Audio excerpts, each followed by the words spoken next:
Um, Paul, still showing remarkable consistency with his other letters, now gives a verse reminiscent of Galatians 3, verse 28. So I'm going to take you there really quickly.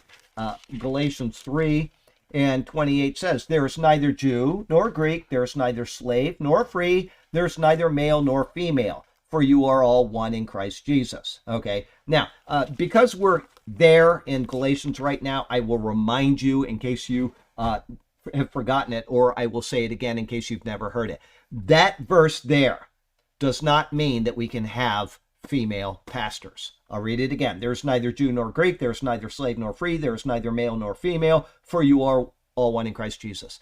I have heard that verse used to say, well, see, we're all one in Christ, and so women can be preachers. And the answer to that is as simple as the nose on your face. Are you a Jew? No, I'm a Gentile. Then there's a difference in categories. Is that a male? No, that's a female. Then there is a difference. He's talking about position in Christ. He is not talking about liberties in Christ. That's exactly right. There are distinctions. There are no distinctions, but there are differences. A female is not to preach or teach or have authority over a man. Actually, drop the word preach. Okay, it says it's not to teach or have authority over a man. That is speaking in religious matters. That verse cannot be used as a verse to justify the unjustifiable. It says elsewhere explicitly that women are not to be in those positions. Therefore, they are not to be in those positions. Once again, we'll go on with this verse, though, Galatians 3:28.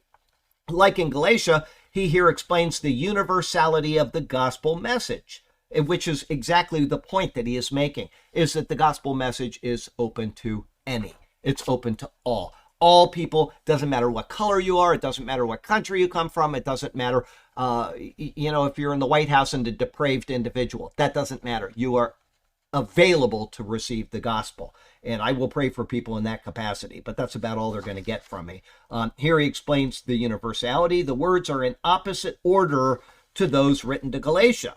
In Galatia, there was an insipid infection of believing that the Judaizers were more spiritual than those in Galatia. The Judaizers forced their adherence to the Old Testament on the Gentile believers, and those Gentiles swallowed it up. Exactly what's happening in the world today. It's all over the world today. If you're from Israel, if you have knowledge of the Hebrew language, you are immediately a specialist. You don't have to know anything about the Bible, but you are a specialist in everything theology. And that's a very sad place to be, but that's where we are at. There's about 8 teachers I know out there that are from Israel, and I would give my last dollar to maybe one of them. The rest of them, I wouldn't give them a nickel. Okay, you've got to be very, very careful who you put your trust behind. I'll tell you a guy that was a Jew and it was very good.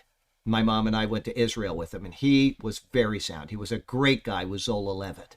Okay, he was not an opportunist. He started when Jews weren't even a thing. I mean, he was just, back at the Jews for Jesus time of thing, and he just found out about Jesus, and he loved the Lord. He was a great teacher. Okay, but nowadays people are just opportunists, and I know Hebrew, and all of a sudden they're a specialist. Don't follow that path. Okay, this was less problematic in Colossae. They didn't have that Judaizer problem there. And so he says Greek nor Jew instead of Jew nor Greek. The Gentiles were on the same level as the Jews.